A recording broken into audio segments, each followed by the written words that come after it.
السلام علیکم۔ میرے چینل سدرا کی کہانیاں میں خوش آمدید۔ میرا شوہر شادی کے بعد زیادہ تر گھر سے باہر ہی رہتے تھے اور میرا شک ان پر روز بروز بڑھتا ہی جا رہا تھا۔ مجھے لگتا تھا کہ ان کی زندگی میں کوئی اور آ گئی ہے، لیکن میرا اندازہ غلط تھا۔ میں اکثر ان کی جاسوسی کیا کرتی تھی اور پھر ایک دن جب مجھے حقیقت کا علم ہوا تو میرے پیروں تلے زمین ہی نکل گئی، کیونکہ میرے شوہر تو میرے والد صاحب کی جوتا بنانے کی ایک چھوٹی سی فیکٹری تھی۔ گھر میں خوشحالی تھی۔ بڑا بھائی اچانک بیمار ہوا تو علاج کے لیے ہسپتال لے گئے۔ ڈاکٹروں نے بتایا کہ اس کا جگر خراب ہو گیا ہے۔ پہلے تو ہمارے شہر میں ہی اسپتال میں علاج ہوتا رہا، مگر جب بھائی کا مرض بڑھتا گیا تو ہاسپٹل والوں نے ایک بڑے ہسپتال لے جانے کا مشورہ دیا، جہاں ایسی جدید علاج میسر ہوتے ہیں جو کسی اور اسپتال میں نہیں۔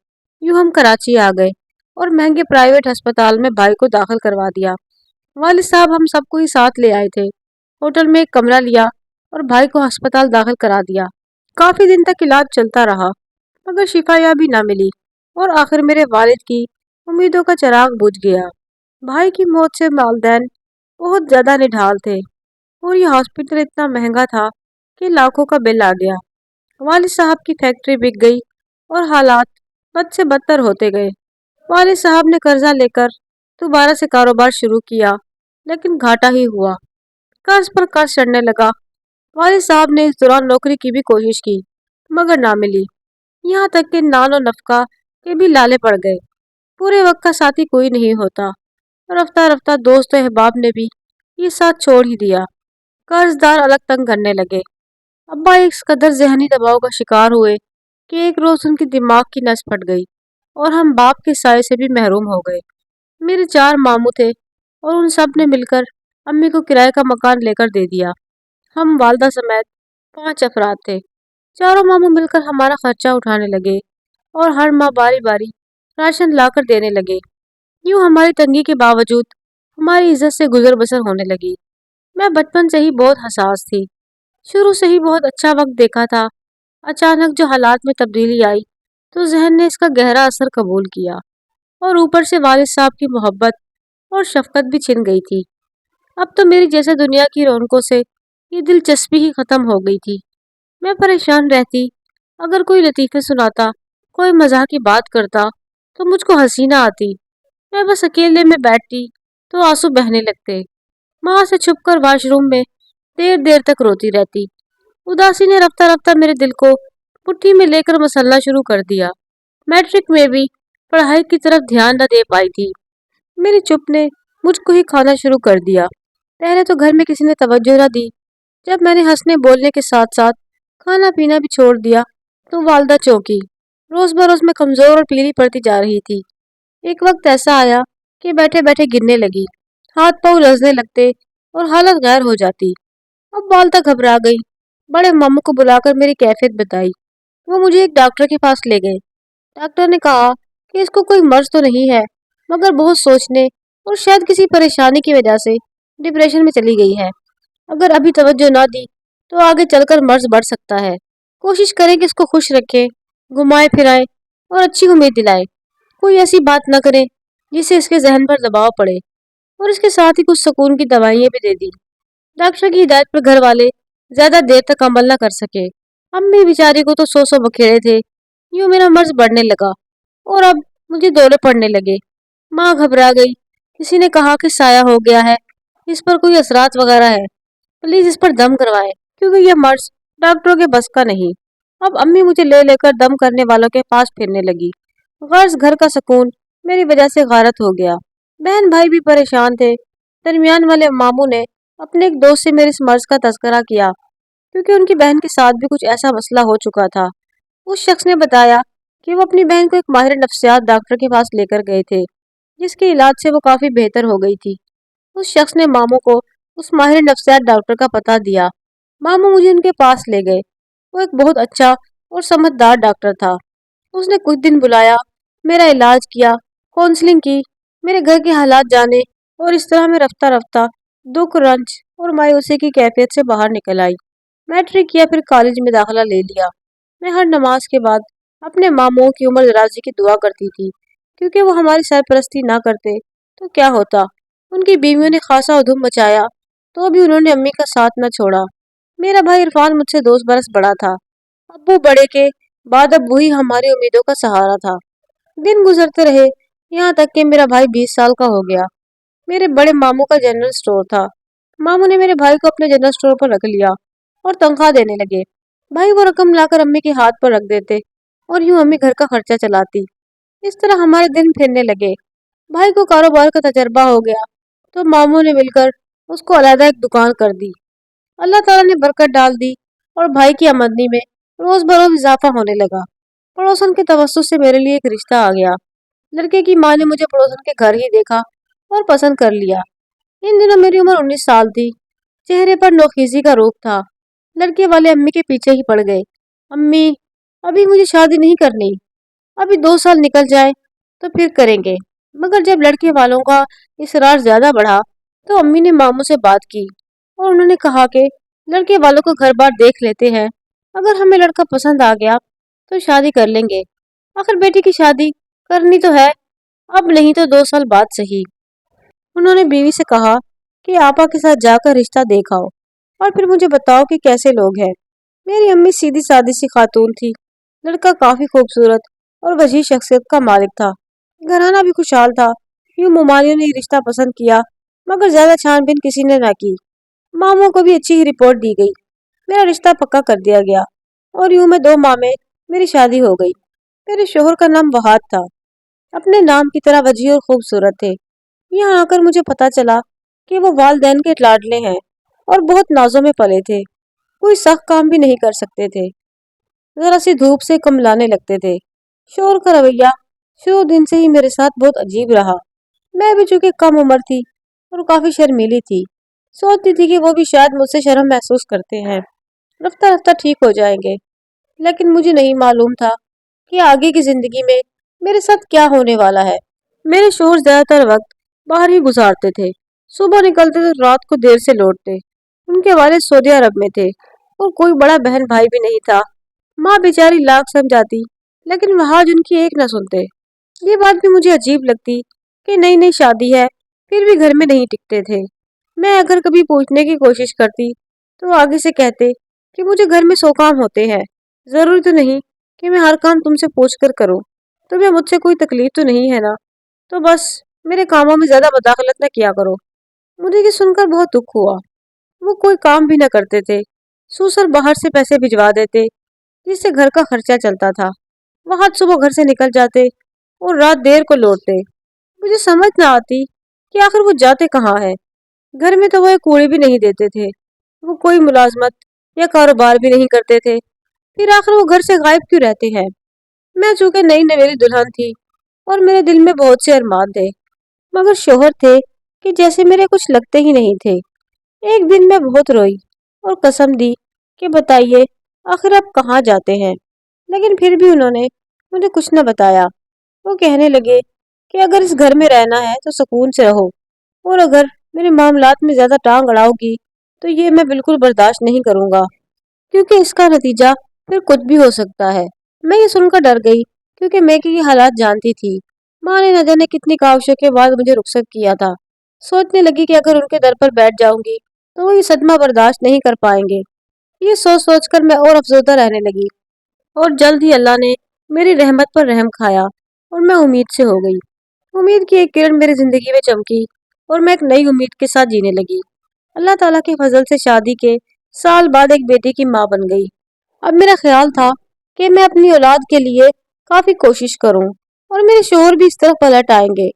मेरी जानिब न सही, अपनी बच्ची की कशिश तो उनको हमारी तरफ खींच लाएगी। मगर ऐसा कुछ न हुआ।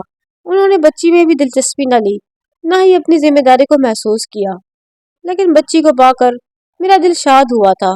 सोचो कि भंवर से निकलकर मैं अपनी मासूम गुड़िया के प्यार में गुम हो गई। पहले तो मुझे सिर्फ शक था कि उनकी जिंदगी में कोई और औरत है, मगर अब मुझे यकीन हो चुका था कि वो जरूर किसी दूसरी औरत के पास जाते हैं। मैं अब इस टोह में लग गई और इस काम के लिए मैंने अपने भाई को उनके पीछे भी लगाया। कई दिन तक उसने उसका पीछा किया, मगर उसने यही बताया कि वहाज का किसी औरत से कोई ताल्लुक नहीं। मैंने अपनी तरफ से पूरी कोशिश की कि उनकी कॉल चेक करूं, वो नंबर्स जिन पर वो कॉल मिलाते हैं।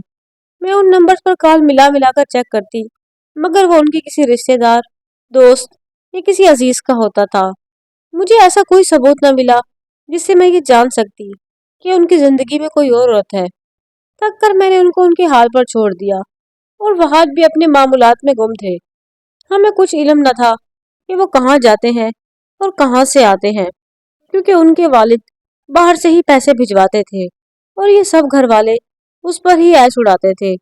मेरे ससुर पैसे वहाज के अकाउंट में ही भिजवाते थे, क्योंकि सास बैंक के मामलात न जानती थी। वालदा को पूरा खर्चा देकर बाकी पैसे वो अपने पास रख लेते। सास तक को नहीं मालूम था कि जाने वो ये पैसे कहाँ खर्च कर आते हैं। उनके पास हमेशा जेब में बहुत से रुपए होते, मगर मालूम हमें नहीं था कि वो इन्हें कहाँ लगाते हैं। रोज तो शब गुजरते रहे, लेकिन उनके मामूलात में फर्क ना आया। अल्लाह ताला ने मुझे बेटे से नवाज दिया जो हूबहू वहाज की शक्ल था। मैं अपने शोहर का परतू समझकर बेटे की मोहब्बत में खो गई। बेटे की मोहब्बत ने मुझे शोहर की फिक्र से आजाद कर दिया था। मेरे शोहर मामूलात में कोई फर्क नहीं आया। वो इसी तरह से सुबह निकलता और आधी रात के बाद घर वापस आता। अब मैंने उसकी परवाह करना छोड़ दी थी। वक्त गुजरता रहा और मेरी शादी को 12 साल गुजर गए।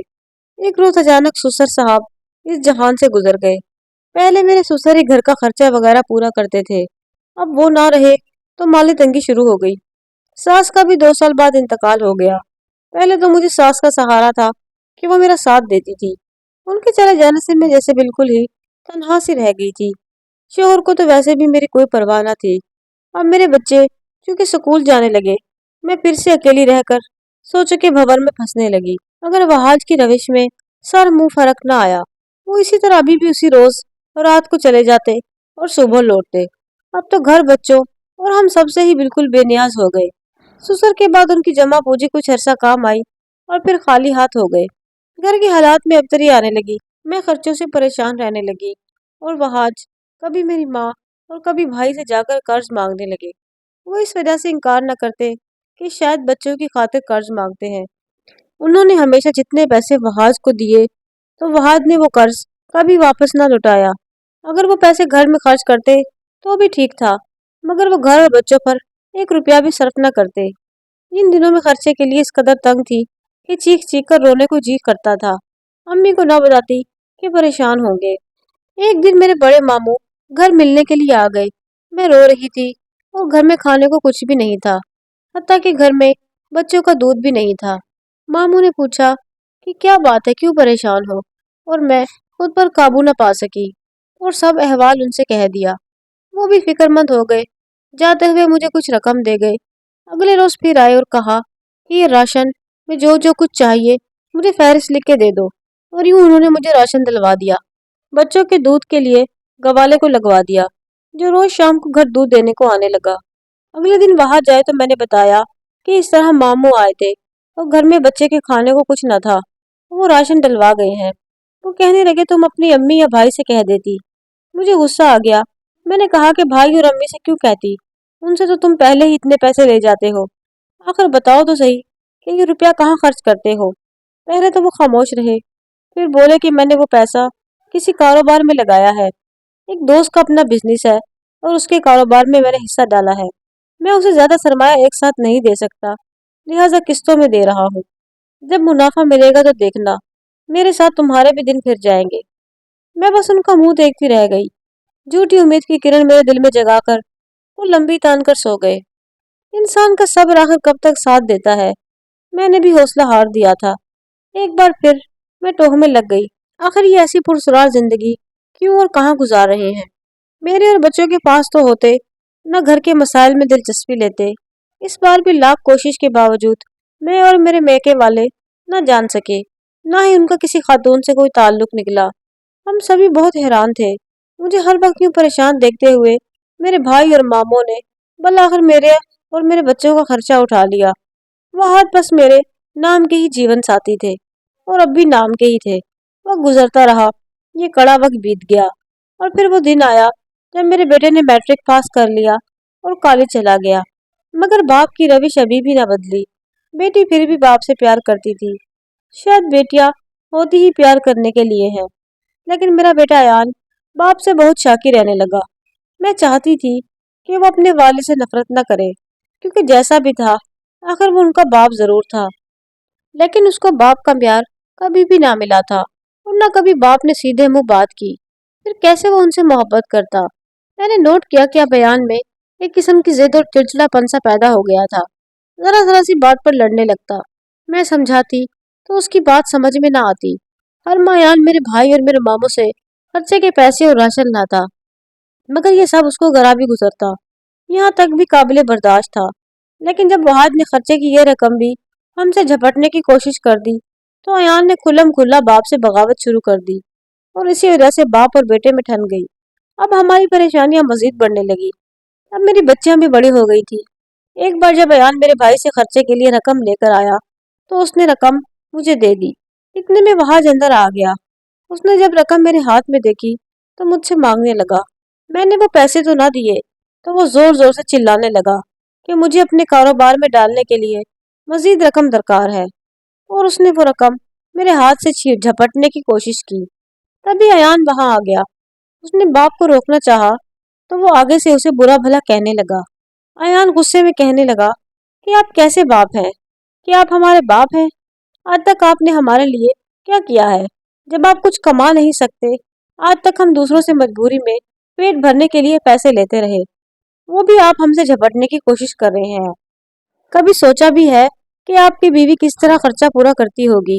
یا آج تک کبھی آپ نے سوچا کہ گھر میں میرے بچے بھی ہیں، انہوں نے پیٹ بھر کر کھانا کھایا بھی ہے یا نہیں؟ اگر آپ ہمیں کچھ دے نہیں سکتے تو کم از کم ہمیں اپنا پیٹ بھرنے کے لیے دوسروں سے جو لیتے ہیں وہ تو ہم سے نہ ہڑپے۔ وحاج کو بیٹے کے منہ سے سب باتیں سن کر بے حد غصہ آیا۔ اس نے غصے میں ایان کو گھر سے نکل جانے کو کہا۔ وہ گھر سے نکلا اور واپس نہ آیا۔ میرا روتے روتے برا حال تھا۔ میں دن رات بیٹے کے لوٹ آنے کی دعا کرتی تھی، لیکن وحاج کو ذرا بھر بھی کوئی پرواہ ہی نہ تھی کہ ہمارا جوان سال بیٹا آخر کہاں گیا ہے، کدھر رہ گیا ہے اور کس حال میں ہے۔ سوچتی یا اللہ، یہ کیسا باپ ہے جس کو اپنے جوان بیٹے کی فکر نہیں ہے۔ مجھے علم نہ تھا کہ ایان کیا دل میں ٹھان کر نکلا ہے۔ اس نے باپ کا پیچھا کیا اور اس پرسرار آدمی کی پرسرار زندگی کا وہ راز جان ہی لیا جس کی وجہ سے ہماری زندگی برباد تھی۔ کسی نہ کسی طرح اس نے اس ٹھکانے کا پتہ بھی لگا لیا جہاں وہاں جاتے تھے، راتوں کو رہ جاتے تھے۔ وہ باپ کا پیچھا کرتے کرتے اس جگہ پر پہنچ گیا جہاں باپ کو ایک شخص کے بہت قریب بیٹھے پایا اور اس کے جیسے دیکھ کر ہوش ہی اڑ گئے تھے۔ یہ وحاج کے ایک دوست کا مکان تھا جو اکیلا رہتا تھا۔ اب یہ راز کھلا کہ اپنا وقت وہ کسی عورت کے پیچھے نہیں بلکہ اپنا وقت وہ اسی دوست کے ساتھ گزارتے تھے اور پیسے بھی اسی پر نچھاور کرتے تھے۔ اور پھر بعد میں یہ راز کھلا کہ یہ دوستی ابھی کی نہیں بلکہ لڑکپن سے تھی۔ وحاج نے اپنے اس دوست سے اقرار کیا تھا کہ وہ عمر بھر شادی نہیں کریں گے تاکہ ہماری دوستی کے درمیان کوئی اور نہ آ سکے، لیکن والدین بیٹے کے سر پر ہمیشہ کی طرح صحرا دیکھنا چاہتے تھے، لہٰذا والدین کے دباؤ میں آ کر اس نے مجھ سے شادی تو کر لی۔ میرا بیٹا جب اس مکان کے اندر گیا اور باپ کو اس عجیب و غریب دوست کے ہمراہ پا کر بہت ہی حیرت زدہ رہ گیا۔ وحاد نے جب بیٹے کو دیکھا تو اس کے چہرے کا رنگ ہی اڑ گیا۔ آخر آج اتنے سالوں بعد اس کے بیٹے پر اس کا راز آشکار ہو ہی چکا تھا۔ اس نے بیٹے کو گالیاں دی کہ تم یہاں کیوں آئے ہو؟ تب ہی وہ بھی تیش میں آ گیا اور پستول نکال لیا۔ اس چھینا جھپٹی میں فائر ہو گیا اور گولی وحاج کے دوست کو لگی اور وہ موقع پر ہی دم توڑ گیا۔ اس کے دوست کے مرنے پر وحاج کی حالت غیر ہو گئی۔ اس کی ایسی حالت تو اس کے باپ اور پھر ماں کے مرنے پر بھی نہیں ہوئی تھی جیسی آج اس کے دوست کے مرنے پر ہو رہی تھی۔ وحاج پاگلوں کی طرح رو رہا تھا جیسے پتہ نہیں کتنی قیمتی شے کھو چکی ہو۔ ایان کو پولیس پکڑ کر لے گئی اور میں اس غم سے مری جاتی تھی کہ میرے بھائی اور ماموں نے اس کے لیے وکیل کروایا تاکہ اسے رہائی مل سکے۔ اس کے لیے بھی تمام پیسے میرے ماموں اور میرے بھائی نے ہی ادا کیے۔ حیرت تو سب کو اس وقت ہوئی جب باپ نے بطور چشمدید گواہ بیٹے کے خلاف گواہی دی کہ اسی نے یعنی میرے بیٹے نے ہی میرے دوست کو قتل کیا ہے، اور ایان کو سزا ہو گئی۔ اس کو دوست کے مرنے کا اس قدر صدمہ تھا کہ اپنے بیٹے کو پھانسی کی سزا سے بچانے کے لیے اس نے کوئی کوشش نہ کی۔ اس کے بعد وحاج ہمیشہ کے لیے کہیں چلے گئے، مگر ہماری زندگی میں عمر بھر کے لیے اندھیرے اڑیل گیا۔ آج بھی میں سوچتی ہوں خدا جانے وہ کیسا دوست تھا اور وحاج کی اسے کس قسم کی دوستی تھی۔ مزید دلچسپ کہانیاں سننے کے لیے میرے چینل سدرا کی کہانیاں کو ضرور سبسکرائب کریں۔